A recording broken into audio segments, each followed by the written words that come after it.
and welcome to your daily Gameface. I'm Dr. Kim Lannon. Lou, I was waiting. I was watching. I had you worried, face. didn't I? I was like, because it came in and the music was still going, and I didn't see myself, and then there it was, and then the computers are being and then weird. you didn't give me the signal, and Yeah. I was off in timing, and this is our shtick. Yep. It can never just be right on. I think we've had it once in 4 years. That's not true. Oh, I don't know. More often than not. Really? Yes. I'm going to have someone do the math on that. See, this is one of those behind the curtain things. No one would know if you didn't bring it up. Absolutely no one would notice. Breaking the fourth wall. Good morning. Yeah, exactly. Okay, I'll start over. Good morning. Welcome to your daily Game Face. I'm Dr. Kim Lannon. Here with Lou. Very good. Yeah. So you can be done. So you can edit it out and forget the live. Here we are. Okay, so Yeah, that's the fun of live, though. I know it is the fun. Yes. Is live fun? Yes. It is. As opposed to taping? Yes. I hate taping. I hate taping. Yeah. I always love us doing live. Have we ever actually taped? I don't think so. We've never actually put one in the bank. We always talk about it. I don't think we have. We always are live. Might have to on June 19th, though. Well, we're going to schedule that. I know you texted me and said you're going to be occupied. Speaking of occupied. Well, I tried to have this discussion with you about this issue, and well, going to go get it checked out. Wait, you talking about the text that you sent me? No. Oh, you've tried to have this discussion with me? Yeah. Oh, have I been ignoring you? Well, no, it's tough because we have the crossover afterwards. We're on most of the time. Oh, that's because, but not today. We don't get to have our chats afterwards. I know, because Ron, if you're listening, you're interfering in our afterward chat. We don't get to do our debrief because Ron comes in to do his show on the states and the capitals. That's really about ghosting, whatever. So good morning. So I have quite a story. Yes. And the scars to show. And the scars to show it. So first of all, I have to say that I now know what was wrong with me on Marathon Monday. Mm-hmm. So for all the inquiring minds who were just on and on about, I was sick, don't get me sick, you had the flu. And I kept saying, no, I didn't. No, I didn't. No, I didn't. I didn't. No. Because I had a very, very bad gallbladder and have had a very bad gallbladder for the better part of a decade. Yep. And I had been suppressing the pain of the problem, thinking it was gluten allergy, which could be, I still have, but not celiac, but just, the gluten thing, but also just eating and having these things. I had a very sludgy, scar tissue-y, full of little teeny gallbladder that was causing me great dismay. And so bad, wreaking havoc on my body. So bad that I think we can reveal it. Last week, you were in a hospital the night before the show. Yes. And they said they wanted you to stay. Yes. To have the surgery. And what'd I say? You said no. I said no. I needed to go I had patients. Yeah. And I had my podcast, but it was real. I could have done the podcast live from the bed, but it was a little awkward because I had a little trouble coming out of anesthesia. Yeah. I've had a rough weekend. Mother's Day was rough. But you mentioned it before the show, and this is important. So I mentioned when I came in last Wednesday, I was in the hospital in the emergency room till 1 a.m. Got home, didn't really sleep, and turned it back around. Well, I did sleep a little. And I questioned your sanity. You questioned my sanity, and I turned it back around. I was in here on Wednesday morning, and I talked to someone yesterday, and they said they watched it, and no one would have known. No one would have known that I was crawling on my hands and knees the day before. And had to cancel patients the day before because I was so acute on Tuesday afternoon after I ate sushi, which exacerbated it because I had fatty tuna. Oh, yeah. And that's, me, I eat clean. Oh, this was the thing. So there's so many stories about this, right? So for people that are listening for health and wellness, I'm a clean eater, as you know. Do I eat fried food? If I eat a French fry, occasionally, maybe. Do I eat fried food? Never. Do I eat bread? Never. I mean, I'll have a bagel here or there, but it's usually now gluten-free, whatever. Because of all this we have figured it out. We have figured out this puzzle that it's really not that I messed up, is that I had a gallbladder issue. Yeah. But I have no idea what I was going for there because I got 50 head. But I think the important point is, we talked right before we went on the show, is that you have the peace of mind knowing that you didn't miss the marathon because you got sick. Oh, yes. Quote unquote sick. Yes. I was just telling Lou that you showed up at the starting line of the marathon with a gallbladder that had you in the hospital the week later. 2 weeks. 2 well, weeks. Like almost 3 weeks. But yes. So I'm very happy. That's what I said to you. I said, I am happy to know in my heart of hearts that I wasn't just like down for the count with like the flu.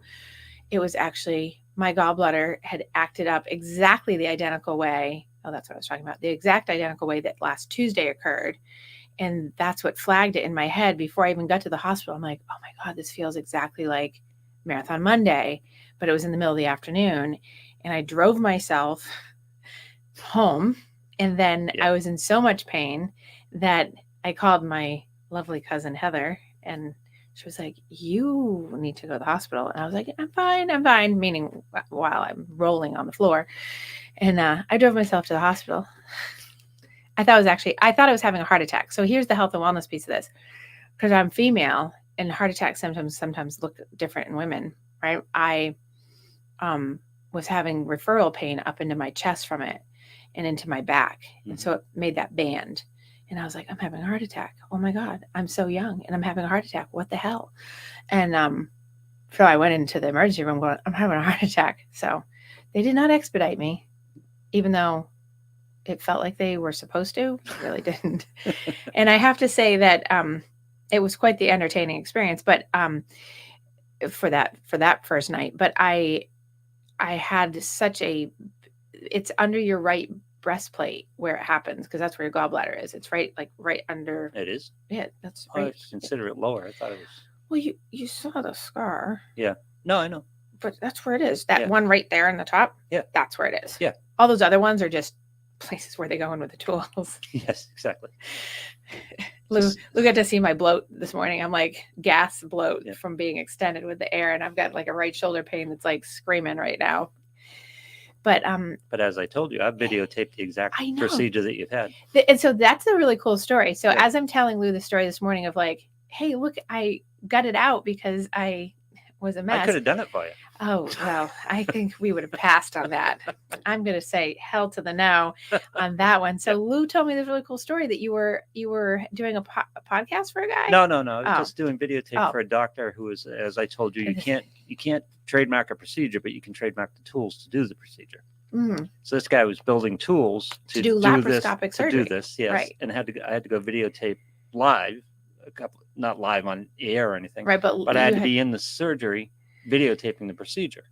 Yes. And it was a couple of things that was funny. He was putting together these tools in his garage. They were alligator clips soldered together with, it was just funny as hell. And if you've ever heard the conversations during a surgery between the doctors, it would freak you out. Well, I told them before they when they took me in, I said, you guys better not talk about death, dying, because there's good research around what doctors shouldn't talk about while you're under anesthesia, which of course they told me they're not going to do that, and I said, and please play something fun. And they were like, we'll play Taylor Swift. I was like, oh God. No, there are a lot of oops, which you're not supposed to hear. See, so I thought that was interesting. Well, I do know this about doctors, but anyway, I think it's really cool that you got to do that, and that you. But I love that you. I probably shouldn't say what you told me afterwards. Oh no! Oh, it was really funny. I told him. Oh, so tell the audience, because I think it's funny that you said he was brilliant, but you would never let him actually butter your dinner roll. Wouldn't let him cut my dinner roll with a butter knife. Right. I'd let him cut me open like that, but no. Because very eccentric, but genius. Like wonderful, guy. Right? But scary. Yeah. Well, so I have to say, on the lines of my doctor, who I didn't, I only got him through the fact that I had been streamlined through this process on Tuesday night from the emergency to the following multiple different medical things I had to do and visits. He was amazing. And I'm going to say who he is, Dr. David Earl of the New England Hernia Center. I believe I'm getting it right. But anyway, he is amazing on so many levels. And he not only does, his specialty is hernias, but obviously he does gallbladders. And I was like, I kept saying gallbladder, not hernia, gallbladder, not hernia, because, and he was laughing. Yeah. But I had a very good chat with him prior to the surgery the day before on the phone, and he does wonderful philanthropic work. So does he? Yes. And I can't speak highly enough of this man. He, unless of course something now goes wrong and then I'm going to be mad, but he I'm kidding, Dr. Earl, but he goes overseas and he teaches about how to do these surgeries to other people, and also goes to places where they are no money, less fortunate, indigent, and does surgeries for free. Wow. And then he does a lot of teaching about this, and you just know when you know, like, when you know, and you're talking like a doc to doc kind of, I was so I didn't even have any worry other than just, the timing of like, let's get going. Cause he's like, you'll be fine. You'll get out of here. Cause it was Mother's Day. So I had plans to golf. So it was going to be Mother's Day and I couldn't golf anyways. What did he say? I was going to say, what did he say about your plans? Well, he laughed at me, but he's very funny. He's very funny. Had lots of sense of humor about it. But, the whole thing was like, he's like, you'll be out of here. You'll be able to go for lunch or dinner, like that whole thing. Yeah. All that did not happen. That once he got in there too, because he had to give me the whole thing of, after he saw my scan, that there might be some floaters outside the duct, which is why I was having so much pain. Right. And, but they were, they're so little. Sometimes gallstones can be really big, but I was loaded with little ones and they were floating apparently outside the duct. Yeah. And he had to do, I call it the tweezer action. I don't really know if that's what happened because I can't see it. They didn't post video of it, but he's like, yeah, we, hopefully we got them all. So he had to do a lot of landscaping. He had to do a lot of landscaping. And he's like, this has been going on a long time. And he and everybody was like, I can't believe you ran the marathon. I said, not only did I do the marathon, but you said I've had this for a very long time, I've run 10 of them. Right. Actually, I've run 15 of them in the time frame of this gallbladder issue. Plus, I can't count how many 5Ks, 10Ks, and half marathons, plus and mountain climbs and races, and just sucked it up and burped my way through. So what's that take away? I mean, you're fairly self-aware from a health standpoint, and this went on for a decade. But but I was aware of it. I knew that I would. So what I did was I accommodated and adapted around the pain. And that's why he and a lot of the team members that saw me during the weekend were floored that like nobody does this. But what they said is that I have a very high pain tolerance, and I was just accommodating around it, assuming, because I was relating it to, I ate, I didn't feel good, therefore it must be the food I was eating. So I was adjusting over time to don't eat that, don't eat that, don't eat that, don't eat that, to the point where I was down to saltines and graham crackers, as we know. And by the way, everyone's like, you look like you've lost so much weight. I haven't lost a pound, and I hadn't eaten since freaking Saturday, and I haven't lost a pound. I'm like, I'm holding on to the fat. I'm holding on to the fat. So people are like, oh, you look like you lost weight. I'm like, that's because I'm emaciated from being like, but I'm not really. But I was laughing because I did get on the scale because I'm like, well, maybe I lost a pound or two. Yeah, no. It would be a no. And I'm like, the air in my body isn't taking up that much space. So, but the awareness of the gallbladder is now after, and I know a lot about body parts, obviously, but I had known from having my appendix out and all that. The appendix you don't feel until you feel it, right? And gallbladder, the same thing. People don't know, and that's why it often is seen as having a heart attack. It feels like that because it's not what you would think. So you wouldn't know. Excuse me, there's a little moment. But you wouldn't know. So even if you Dr. Google it. But is it a light switch, or is it come on gradually? Well, in my case, in other words, is it like, whoa, what was that? No, well, I think that if you read on Dr. Google, for most people, in my gathering from the team that I was with, that it comes on quickly for people and acute, and it's game on. Mine did not do that, which is the same thing that happened with my appendix. I had my appendix out a week and a half after I ran my very first ever official half marathon. It must be the things I'm doing. And they said, usually, it's acute. I had the symptoms on and on and on and on. And when they took it out, it was so inflamed. It was very close to being ruptured. And I have no idea what he said. It's Stone Cold Trooper. Like that response. Yeah. And I think that other than me, if you read on normal people, it's acute. And that's what they even said, like, mine. Now, had I known on Marathon Monday, this is what it was, I just chalked it up to, I got a flu. And I was down for a day, and then I just couldn't eat. And then I was like, oh, it's just taking me longer to recover. None of that made any sense. That's why I texted you the way I texted you that day. Wondering what was going on, because it just didn't make any sense. Right. And you'd have that acute reaction from an illness. Right. And that's why I was like, it had to be, because I didn't test for any, no flu, no COVID, no illness. And so I was like, but when it happened last Tuesday, it was exactly the same spot. And I was like, oh. And then when I got to the hospital, the doctor I had, Dr. Modesti, lovely woman from Italy, was immediate. Like, she's like, oh yeah, honey, you're not having a heart attack. That's what she said. She said, it's your gallbladder. And I'm like, no. So when we got into the ultrasound, I was watching this, and I looked at the gallbladder, and I said to the tech, I said, is that my gallbladder? Because she was all over the place, and I was like making sure. She goes, yeah. I said, ugh. I said, because I could see my liver, and and you can see that, and I was like, no. And she's like, yeah, it's not looking good. I'm like, shh. I said, I know.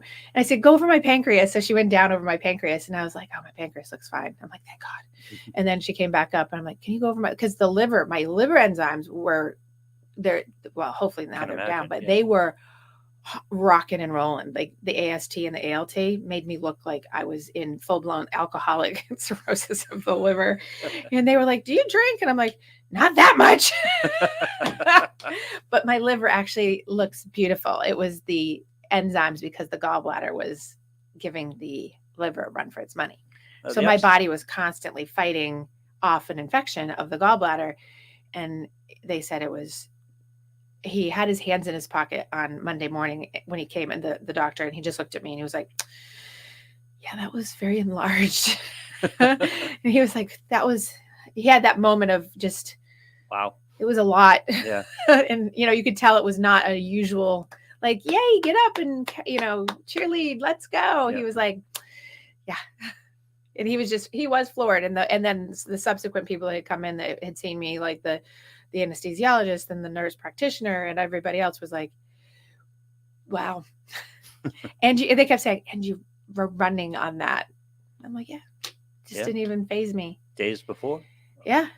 And so I'm all about, awareness, but this is a hard one to be aware of. So that would be my takeaway is, I don't know how you would catch this really. And we talked about it, like, how would I, this has been going on, I told you, I eat all day. Well, by the time I get to nighttime, I'm like a truck driver with my burping. Had you discussed these symptoms with a doctor at any point before that? What? Well, no, because you know me. Well, that's how you get these things found out. But it wasn't registering that it was a problem. That's why I didn't discuss it. Yeah. And I hadn't had any blood work that looked like that looked alarming. I don't have cholesterol issues. I hadn't had a liver issue. I hadn't had anything come up that was like, something's wrong. So it was just like, oh, I have this thing. Except every time I eat bread. Every time I eat like greasy food, which that's the signal, greasy food, which for me is on the weekends, a fried egg or things I don't normally eat. So on the weekends I would suffer, I would come in and I'd be like, if I eat a pancake, I'm in trouble. Or if I eat anything that has fat in it. So, I'm no butter, I'm clean. Yeah. And the doctor was the first doctor when she met with me, she was like, she kept asking me like foods. And I'm like, I don't eat that. She's like, do you eat a lot of red meat? I'm like, I haven't had a piece of red meat in almost 5 years. She's like, oh. And she's like, how much do you drink? I'm like, a couple glasses, now I like years ago, I'd be like, oh, well, let's have a discussion about that. But now it's like, a couple glasses of wine a week, if that. Right. And she's like, oh. And so this is the other thing. So for women, this is a very common thing in women more than it is in men. Women over 40, checkbox. Women who have genetics of it. My grandmother and probably other people that I don't even know in my family, but my grandmother had it. And that's actually what she died of. So that was my big concern is that, Ron's listening. What did he say? Oh, yes. Oh, thanks. Yeah, Ron, how's shoveling and how's your back? There we go. Listen to your body. I don't know how he reheard it. I know, but I'm just giving him doing something. I'm just giving you a hard time. Yeah. Don't take anything I say seriously. Right. That Lou has told me. All I said was he's not here today. I know, but I'm allowed to embellish on. Yes. Ron is probably out there doing something, not listening to his body, hurting himself. It's happened before. Right. Yeah. So, this is what Ron does. Like you just did. Thanks. Oh, you put me, Ron, he just put me in the same category as you.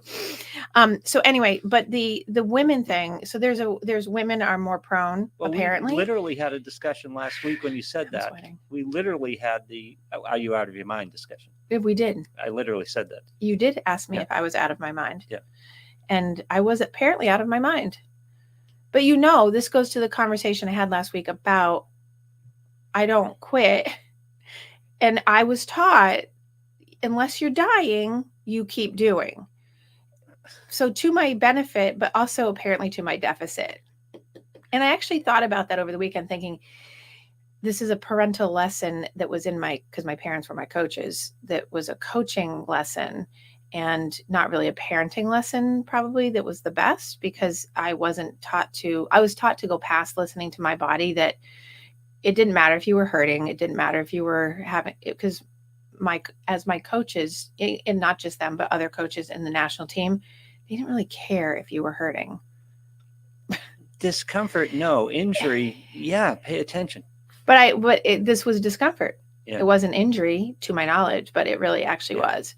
So, especially when he told me I had scar tissue, my eyes came out of my head. I was like, ooh. He's like, yeah. He goes, that was an interesting, you could tell it was not a usual. Yeah. And then, of course, I had to Dr. Google it afterwards and start looking up all the articles on the rarity of like scar tissue and what that meant. You're going to be a lecturer in college at some point. And I know, right? And so, and then as I was sitting there, I thought, I'm very lucky it didn't rupture. Exactly. That's what I was going to say. So my grandmother had it, and she actually had it when she was 82. She died when she was 82. She died from complications after her gallbladder was removed. So that was my only nervous thing. And I told him that I was like, well, she was 82. She was in really good health though, other than that, but she got septic because she was I said, because she was in Florida, and that's God's waiting room. And, and nothing about the doctors, but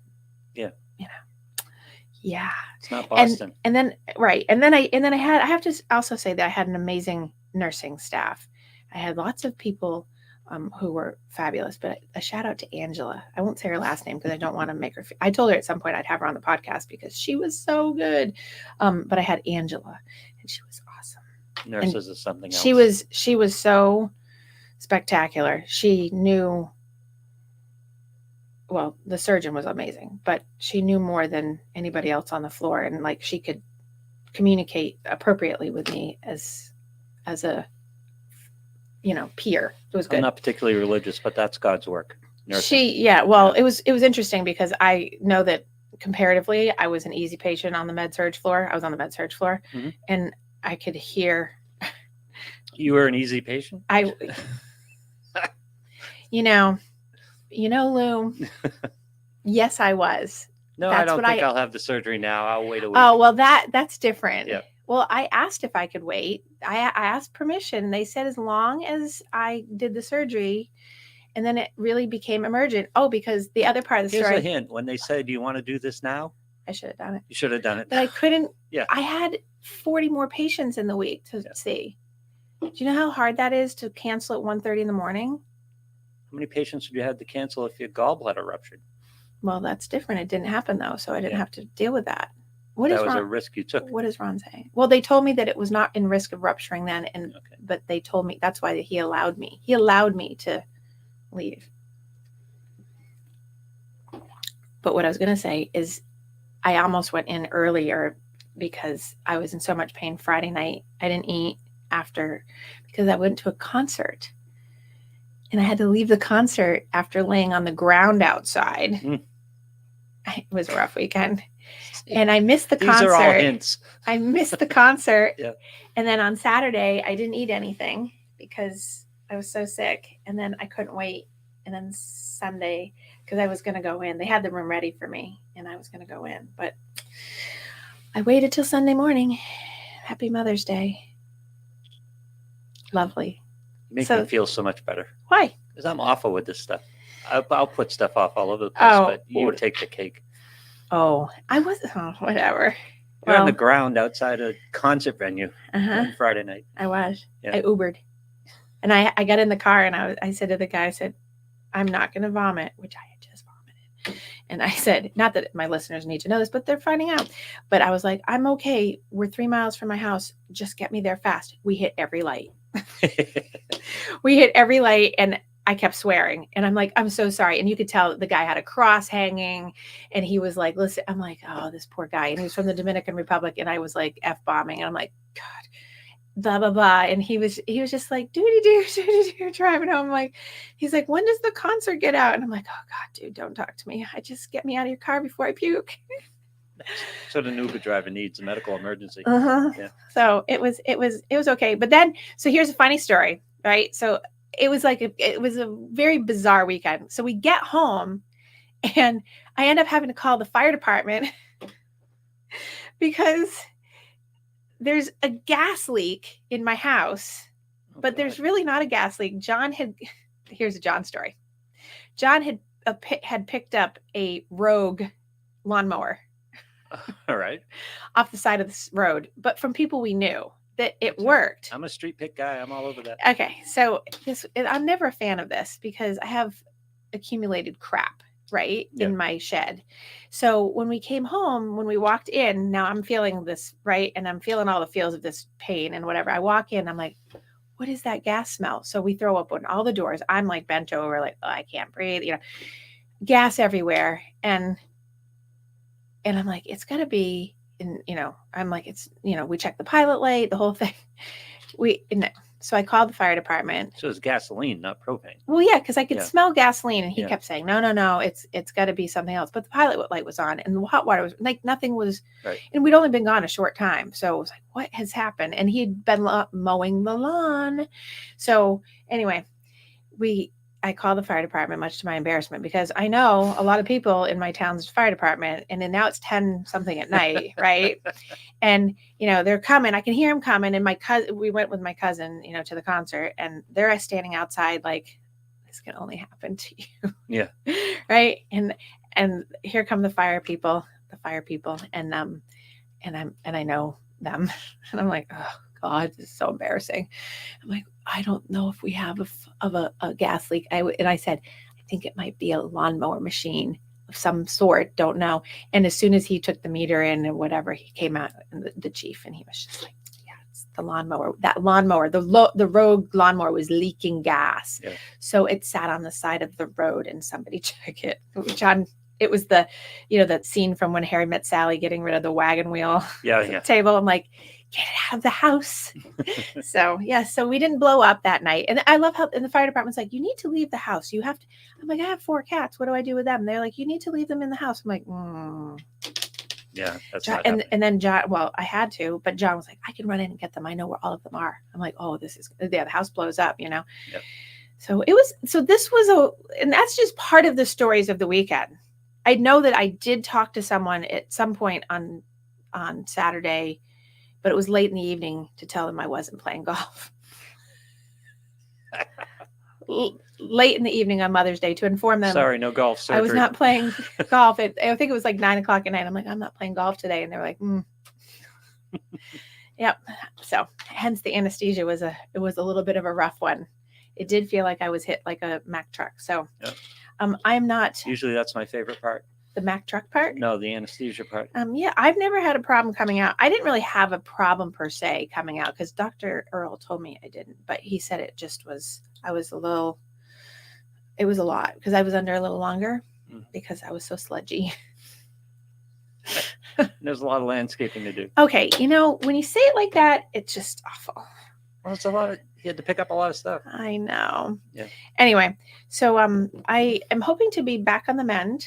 He told me he was going to do the surgery on this Thursday. He told me that if I did it this Thursday, when he had regular hours, but then I was like, oh, I can't wait till Thursday. Also, I'm supposed to be flying on Friday. Well, I am flying on Friday. Jesus. And so I couldn't wait. And thank God I didn't, because if I had what happened, You couldn't fly. I wouldn't have been able to leave. Yeah.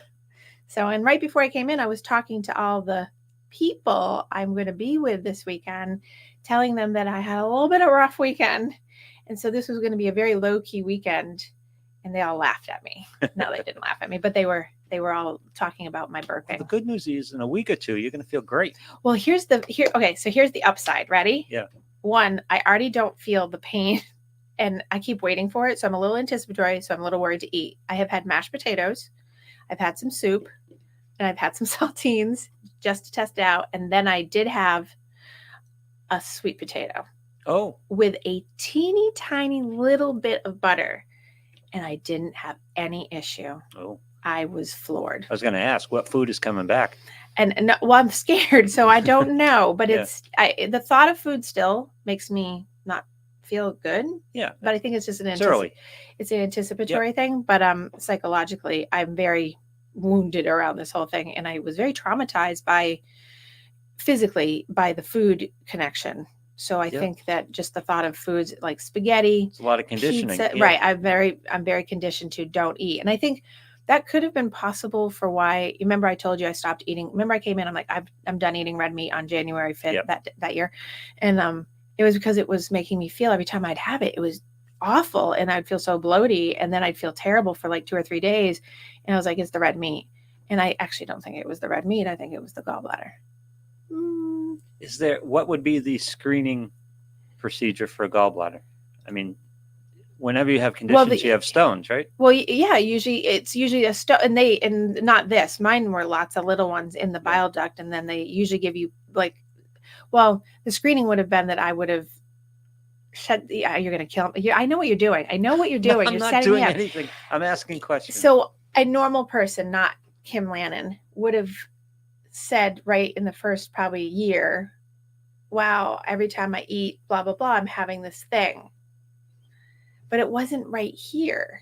It wasn't pain. It was just here, esophageal. So I was self-medicating with like Prilosec and Tagamet. You're the regulatory person. I know. It's a regulatory issue. Well, sometimes we are just not on our own game.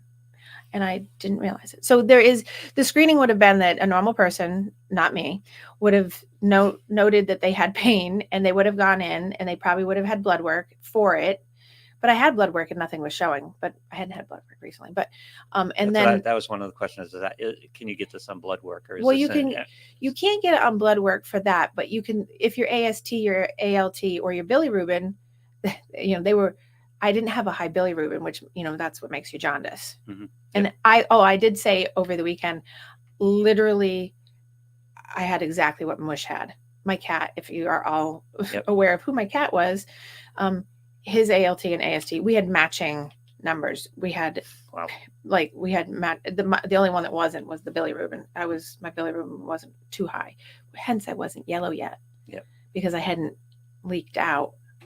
Which would have been a signal. That I was in trouble. Yeah. That would have been a signal that I was in trouble. But so if you're a normal person and you want to go get tested for it, you just do regular blood work, and you just mind that if you have pain there, which I didn't have pain there, but if I knew until, that was more in the past couple of years.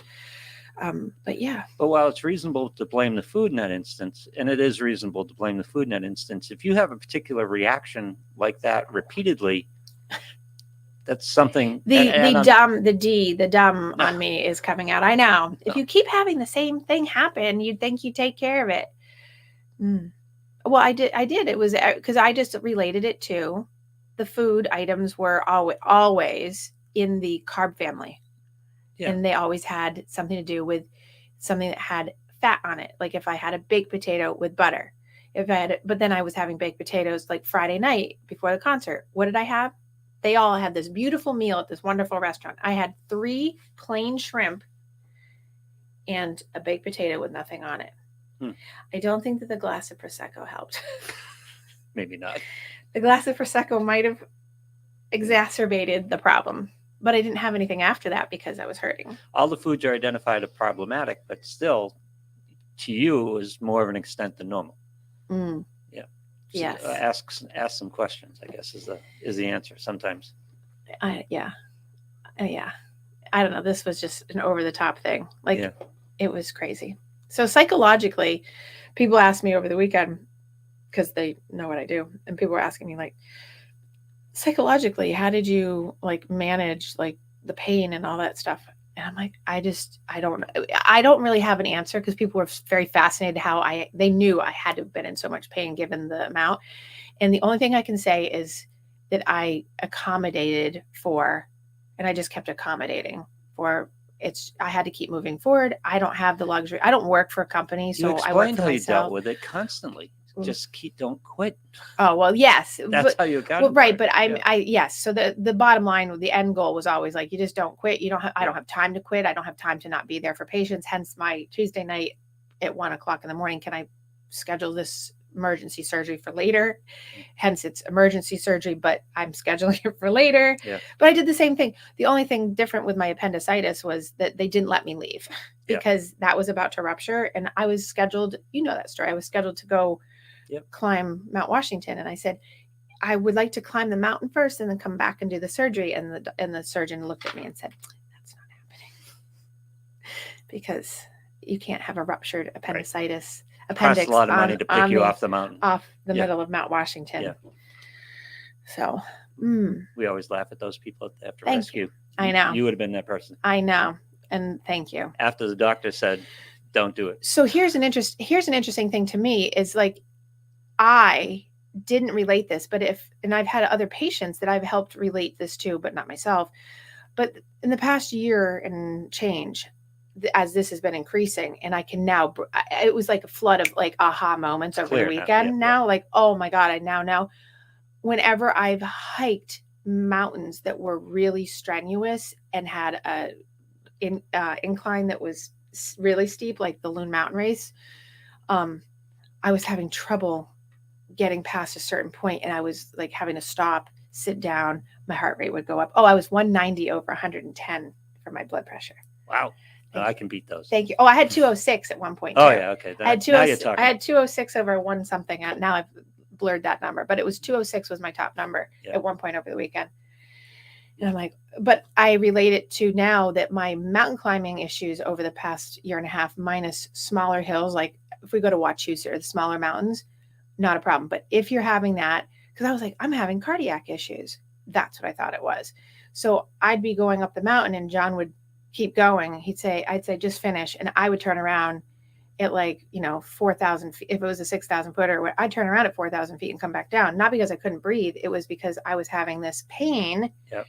And it was sending referral pain. And I was like, I'm having a heart attack. And I would wear my watch and I was like, boom, boom, boom, boom, boom, boom. I'm like, oh my God. And I had to get down off the mountain and everything would settle. And I'm like, oh, I'm not having to. I know, here comes the question. I have to hit you with a stick again. I know. Because I'm outing myself. I have no problem. I'm just saying, like, we can be stupid. I'm guessing the Italian doctor that you talked about dismissed that immediately, that you were having cardiac issues. She did. Is that the first time you told the doctor you might be having cardiac issues? That particular doctor? No, any doctor. Because it was dismissed pretty easily. Uh-huh. And she got right to the root of the problem. Yeah, within minutes. Not even minutes. It was seconds. I could hear her off in the side and she was looking over the thing at me. So it indicates to me that this would have happened at some point earlier if you'd had that discussion earlier. Probably. And these are cardiac issues. Yeah, but I was just, me. For a runner. I know. But I wasn't having problems running. Yeah. It was just on the hills, so I just avoided doing big hills for a while. I know. Well, this is a good lesson for everyone that doctor doesn't heal for themselves. For a healthy runner, what would be the big fear, medical fear? Heart attack. Cardiac issues. Exactly. Heart attack. Yeah. Because, yes. Yeah. Well, and I did have that fear when I was running this year because this thing had gotten so bad. And I did tell John about it. I would be like, I hope I don't have a cardiac arrest. And he said. John got his PhD where? I know. Well, yeah. I know. But all righty. I'm just outing myself as we can all be in this position. And, I was trying to heal myself and it didn't work because, and Heather, I have to say, Heather's probably listening. Heather kept saying, you need to get yourself checked. There's something wrong. You need to get yourself checked. There's something wrong. And she had me set up with a cardiologist and that appointment kept getting moving. So I did report it, but it just never got taken care of because that doctor, their office kept moving me. And I finally gave up on the appointment because I was like, That's a medical problem at this point. Because the appointment that I have next June, I've been working on for literally a year. So I've been trying to get this appointment. To my credit, so to do my defense now, I actually set up an appointment with a cardiologist. So there was awareness that this was going on. And my appointment got moved, like, I want to say 6 times. That's ridiculous. And I finally gave up on it. Yeah. Not really actively. It was more like when they canceled it, that last time I just didn't reschedule because I was like, oh, I just don't have time for this, because it kept bouncing my schedule around. Yeah. So I just ignored it. But I'm not having so that was my biggest thing on Monday, Marathon Monday, was that when I got out there to Hopkinton, which I did, that I was going to stroke, because I had this pain ripping through my chest into my back, and it was exactly what happened. Fear number 2. Yeah. Stroke. Uh-huh. Yeah. But I wasn't having any other symptoms. Yeah. So, and that's when John looked at me and said, if you get on the course and you get a mile in, you're stuck, because you'll be medevac somewhere. You'll be, I'm like, so I'm very glad I did not run. My decision to not run the marathon on Marathon Monday was made even better by knowing now, confirmed with the doctor, that this was exactly what happened on Marathon Monday. It's got to be a very relieving closure. It is. To understand that you didn't quit because you had the flu or something. Right. It wasn't like I could have just run through it. Right. Which a lot of people actually still have said, like, you don't think you could have run through that? And now I've got the doctor going, I'm glad. He goes, I'm glad you didn't. I didn't tell you that, but like I said, it didn't make sense to me. So I thought something else was going on. I know. Well, I read what your text said to me. No, I know. And a lot of very lovely, kind people were like, there's something going on. Yeah. And then obviously in the past 3 weeks in between, I was not eating and feeling queasy and terrible. That was my sign. It was telling me, because it was all sitting right in that spot. In a week, you're going to have to feel great. Everything's going to be great. I know. Wait till the next time you hit a mountain. So the upside of this is that I'm very excited that now I think that I will actually run better, and I will do my my races. Like, I've struggled, as you know. I've always had these like right leg issues or whatever, right foot. But I actually also think that my physical body has not been in good condition in the internals as much as like I'm ready for a race, because I can do the race. But I think I'm going to get my sort of young self without the issues back and be able to actually race competitively, not just make it through. Which just raises the curiosity for me. How do you have to compensate now without a gallbladder? I just have to be mindful of what I eat. Yeah. Because what you do anyway. Right. Yeah.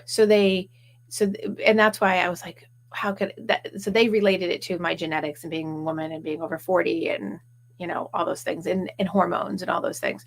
So, they did my diet last Tuesday. This was not this weekend, but they did my diet, and they were like, okay, so you have to maintain what you're doing, because your liver is going to pick up. Your livers so the gallbladder does like a little extra help for the liver. Okay. So the gallbladder helps in the digestion. So it's not quite appendix. It's got a function. It actually has a function. Yeah. So the gallbladder functions with the bile to help digest the fat in your liver that comes from your food. So I don't kill my liver, essentially. So don't load your liver. I don't load my liver with fat. And so the list is all the things I don't eat anyway. Yeah. Like, literally everything on the list. I got the checklist, and they gave me I was like, I don't eat that. I don't eat, like, there was cheese was on it. And I was like, oh, well, I eat cheese. But it's very rare. It's like, I don't sit down and have cheese all the time. Right. Occasionally I have cream cheese, and that's like, be careful, but everything, and now I have to add back in fiber slowly. So that's why I had the sweet potato last night, but everything else that's what I eat anyway. I don't eat fat. So that's why they said that this didn't come from me eating fat or having a fatty issue. It was more, you're predisposed. I'm predisposed to it and having those things. So, which is few, but also, now the only other concern is, he did say he had to tell me that, well, there could still be a floater in there. And if there is, they have to go back in endoscopically and take it out. And I was just like, because I don't think I left any. I think I got them all. I'm like, oh God, please hope that you got them all, because they were so little. Yeah. I really wanted to see pictures, and they're supposed to load them up into my I haven't seen them. I'm waiting for them to load into my. Why? Because I love that stuff. You know that. I love seeing the pictures. I wanted to see, like what it looked like. It's not that fun. And they had to pull it, and it was so enlarged that they have to pull it through the. Yep. And I'm like, but my scars are going to be really little. I'm all glued. They use glue. Oh, they use glue. That's all glue. Yeah. So, but when I saw it, I was like, oh my God, these scars are so big. And they were like, that's the glue. I'm like, oh, all right. So I was like, that's a lot of scarring, but it's not going to be, thank God, the vanity. Yeah. So yeah, this was very interesting. And it's funny. We're on one side of the scale or the other. It seems most of us, like when we're younger, it's like, I'm young, there's no problem. And when you're older, it's like, I don't want to hear about it. So well, you just flip that page. You don't go check out things like this. So here's the people have asked me, in the past couple of days, like, what does it change for you or whatever. And I think truly I've been like, I'm going to do my blood work more often. I'm going to do just because I don't think of myself as my age, which we're not going to say. I don't think of myself that way. I think of myself as being in my 20s, and I feel like I'm in my 20s minus this issue, right? I don't feel like I'm 27 in a few years. Yeah. I feel really good.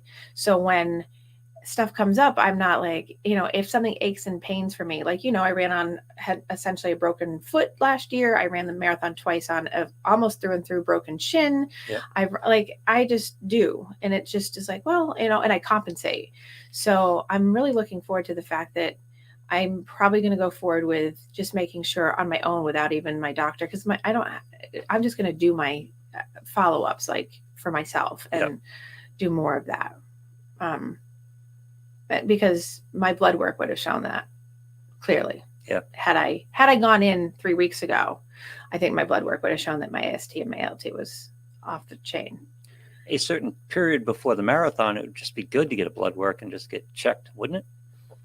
Well, I'm not putting this on you, but no, I mean, normally no one would normally do that unless something was going on. But I think that, I know people that have had heart attacks and are marathoners and have gone back out and run the marathon, and they have constant, continuous care of watching their numbers and all those things. But there are many people who have had cardiovascular events and have gone back and run and done those things and didn't know prior to having those issues. Many of us, our relationship with our doctors is just so weird. It's like, since my high blood pressure diagnosis, I've seen the doctors 3 times as much since then as I did in my entire life before that, because I just never had any problems. Right. So it's just hard to,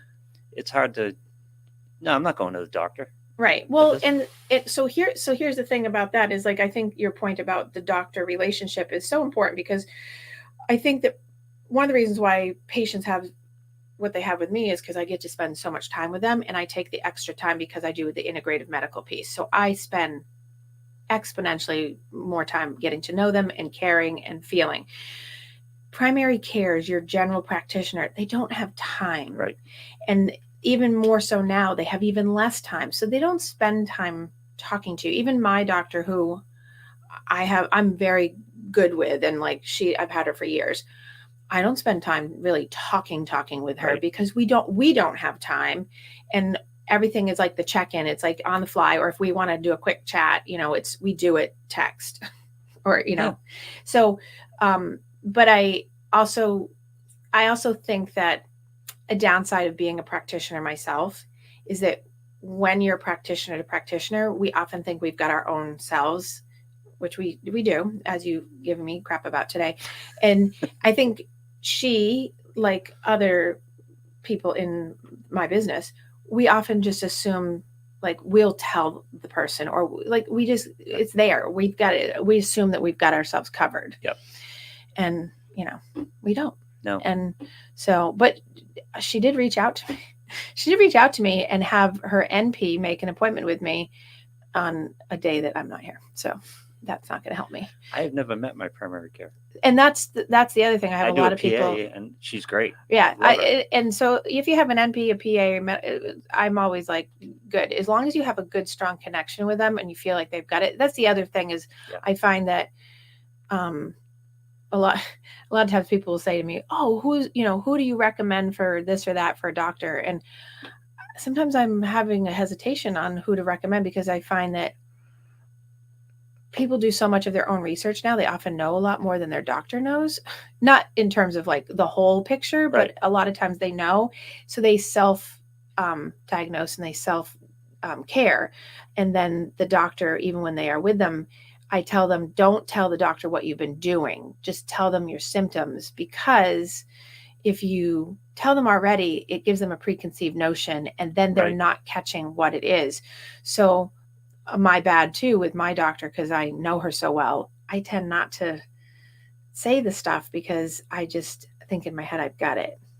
Let her put the pieces together and see if it lines up. Right. So the other upside of this is I'm hoping that this adjusts for a little bit of my blood pressure issue that I had over the past year and a half. It's a good chance. Right. Well, I imagine because I've been in pain, and that's over the weekend. They were like, your blood pressure is probably related to this. And I was like, because I hadn't had any problem.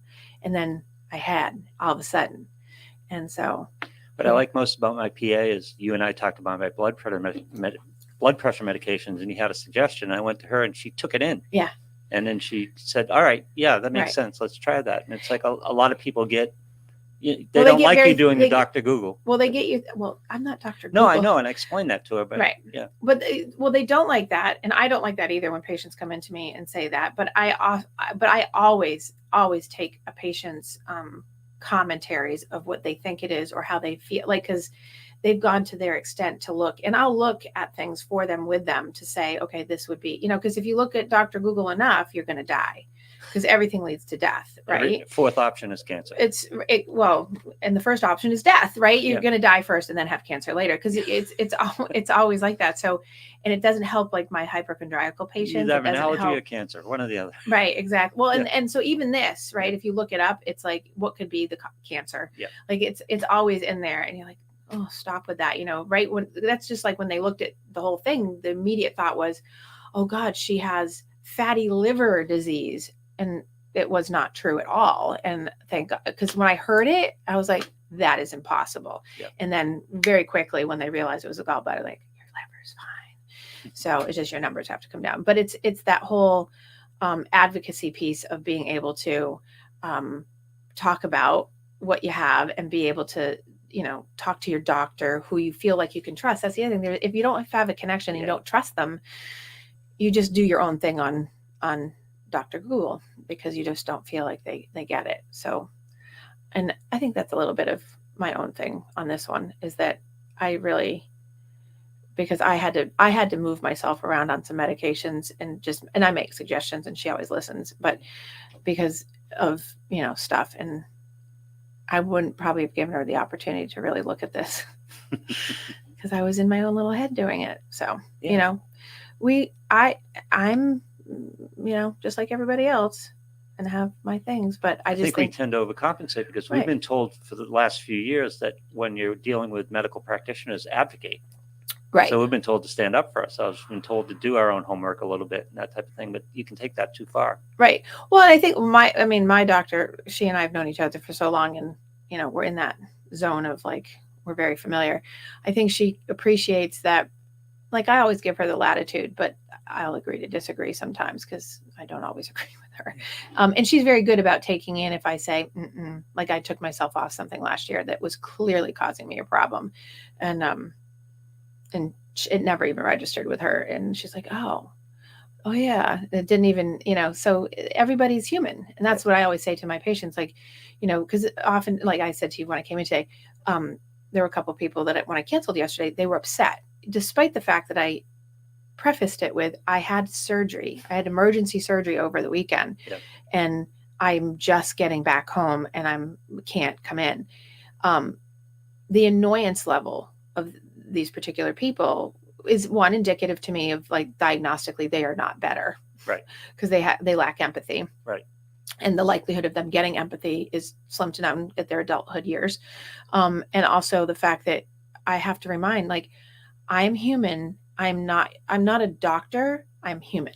Yeah. I'm human and people actually don't like that. And they see you as, who you are in your space. And you have to remind them that I'm a human being first. And although I take care of you in these ways, I have to take care of myself first. And I didn't. And now I'm going to be much more about that. So it was hard for me to take yesterday off. Yeah. Really hard, because I had that in the back of my head, and I was like, I just have to let that go. Because you're a little on edge that way. I mean, you're running marathons with broken shins and, broken feet. And they tell you you want to have the surgery tonight? No. Sunday. I'll wait. I gave them options. I said Friday, Saturday, Sunday, or Monday. And they told me what they would prefer. It's true. Yeah. I just couldn't do it during a work day. And then I missed a work day anyway, but nonetheless. But I'm very blessed that I had a team that was willing to.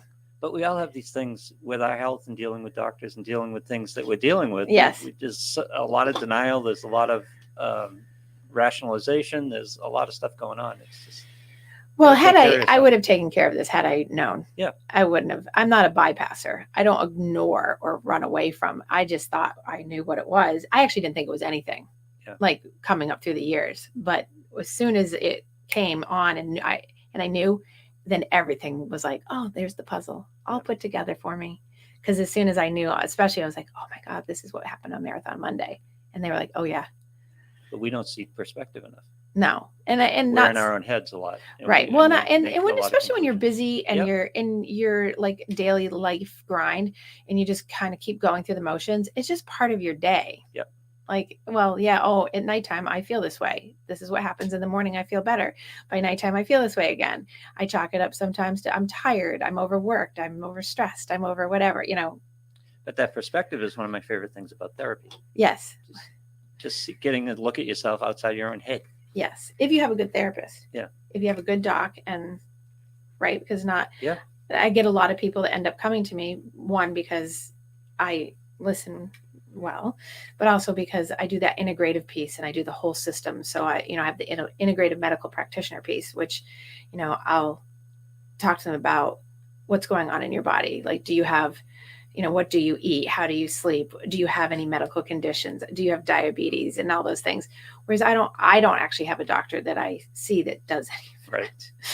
And because functional medicine now is way more trending. Now, functional medicine is much more about that holistic doing what I do, integrative medical practicing. So it's, I was trained to be, I did all the training to do. It is when they're not putting pharmaceuticals down your throat all the time. It's what? It is when they're not shoving pharmaceuticals down your throat all the time. Well, and that's the big difference. Is that's one of the differences, obviously, for me, is that I'm a believer in medication, obviously, but I'm a believer in it only when it's necessary and not for long term, unless it's necessary. There's ways to make things better without having to use, medication as your crutch. I've told you, I have patients that come to me that are on 12, 13, 15 medications, and I can't tell. We slowly back it down. This is where I have good colleagues that I end up working with in the field that are out, in primary care world or whatever, that are willing, not all, like you said, but willing to listen to me and say, I'll take your advice, and not get an ego about it, because I'm like, I can't even tell what's going on psychologically for this person, let alone physically, because we have too many medications that are blocking the path to understanding. Is it mental? Is it physical? Is it both? Is it something that we can't even see? Because, half the medications that are out there at least are masking what is going on. And so, that's why when we talk about addiction, right? When you talk about addiction work, and, the difference between recovery work versus treatment, treatment is medicated. Right. Recovery work is non-medicated. So, by definition. So when you're in treatment and you're doing now that it's very popular to do MAT, medically assisted treatment, it keeps you basically addicted, right? Because it's on Suboxone or methadone or things that are just mitigated. And you're masking the underlying problem. You're still not treating the problem. You're the symptom of the problem, which is, the ism. If you're addicted to something, the ism is still there. So if you're treating it with the prescribing the actual symptom by giving more of the same, it's like people who are obese. If you keep feeding them, they're going to keep being obese. If you take that away and you work on why they have been eating, it's the same thing. So it's why do that to someone? So here's the thing is masking. I can't tell. So if you're on something for high blood pressure, high cholesterol, which almost all medications that are mainstream cause a mental health issue. And I say that not like inpatient health, but they can cause depression. They can cause anxiety. They can cause mania. They can like medications that you take for some of these things, especially like the blood pressure or the statins, they can cause in men, they can cause depression. They can feel lethargy. They can feel all these things. Women, they change their estrogen levels. They change, like all those relate to mood related disorders. So if you end up on 15 different medications, you have a very difficult time figuring out which thing is going to be, which. So it's hard. And I try to get people off as much as possible so that we can at least get it back to, okay, how do we figure out what's really going on with you in life? And a lot of people don't like that. A lot of people want to have all their medications because they become so used to it. And I'm like, yeah, but you won't know what's really going on with you.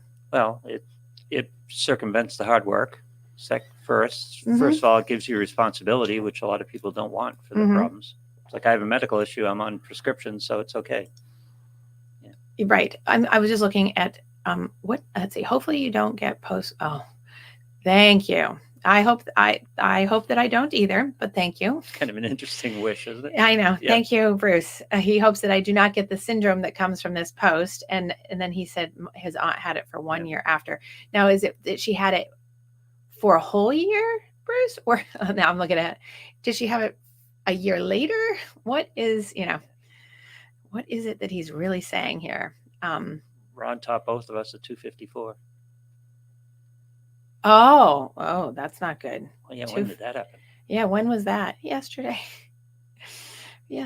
I'm just looking through making sure I didn't miss any of the commentaries. Ron asked, have you ever had an unusual experience under anesthesia?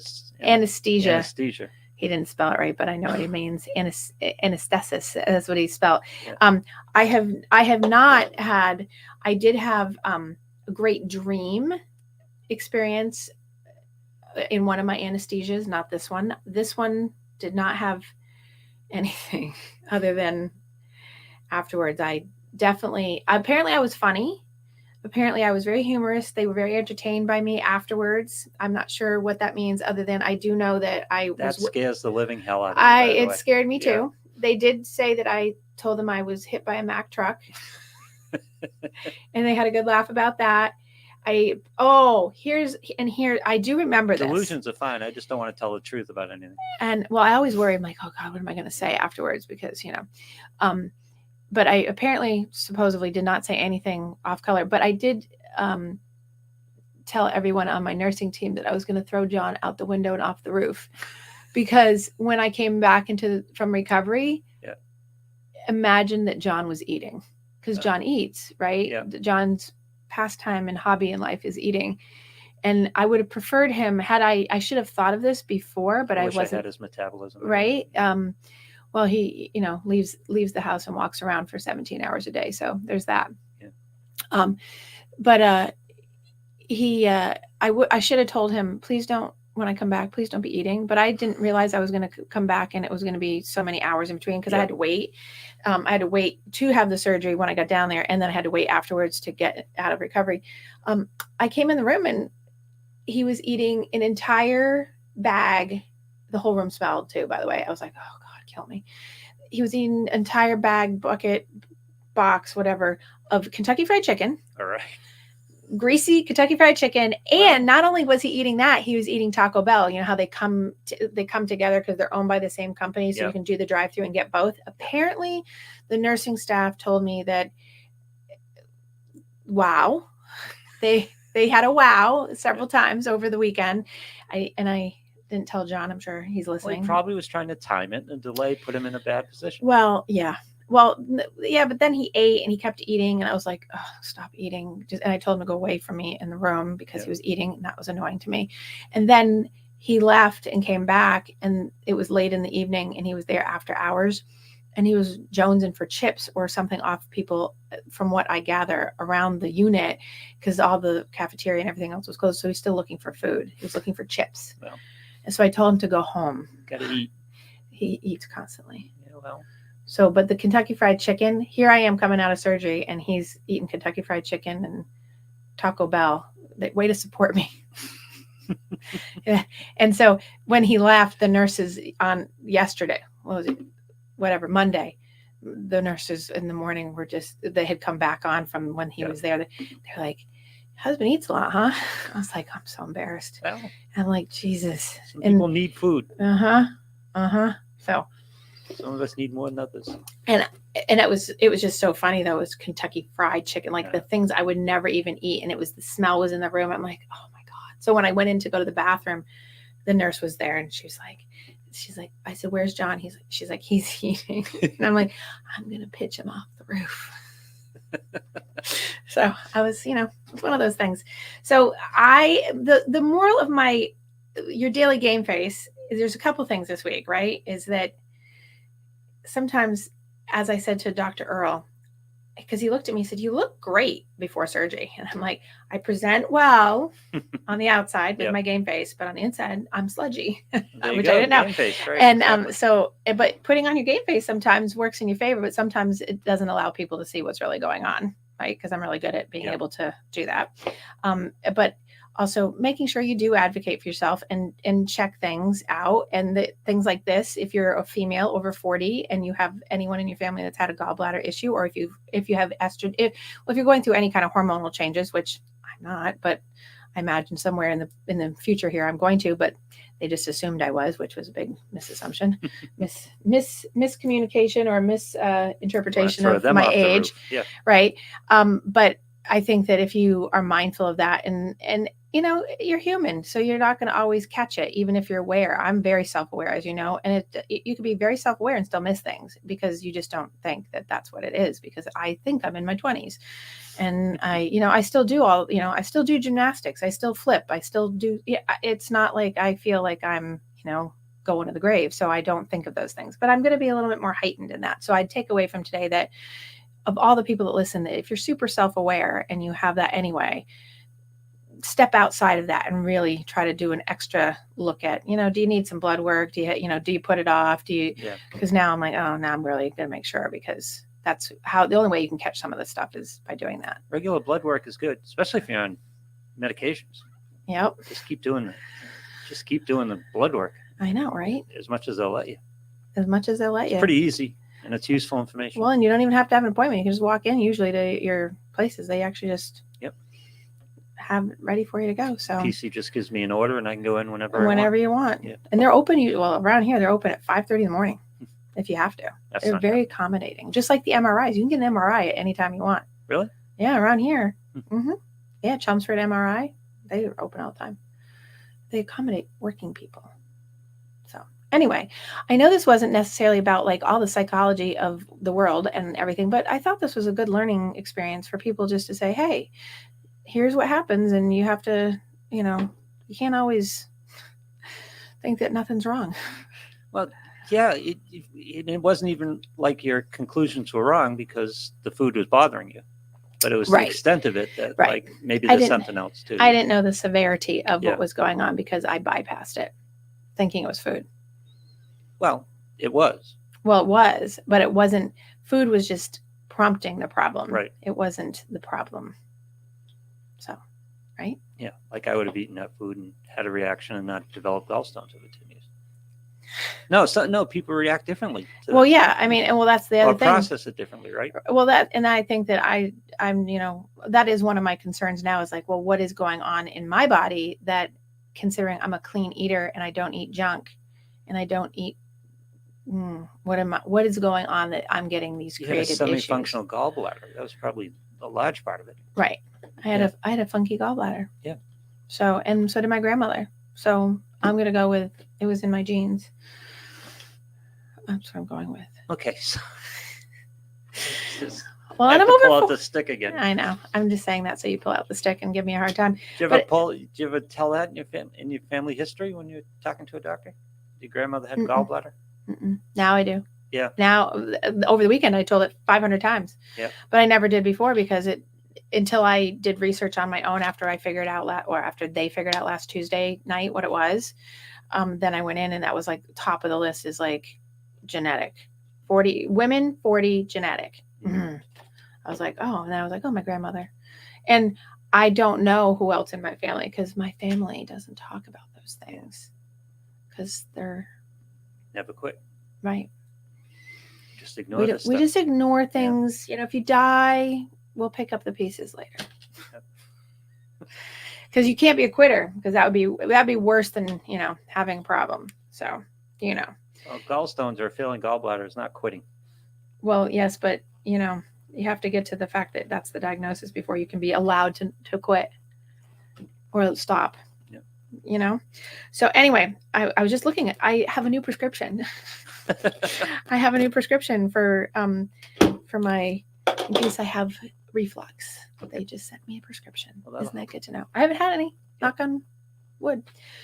Anyway, so I'm very happy that I'm alive and I'm not in pain. And I'm very glad about that. And I hope I'm a living example of something good. and again, very thankful to Dr. Earl. And I will see you all next week.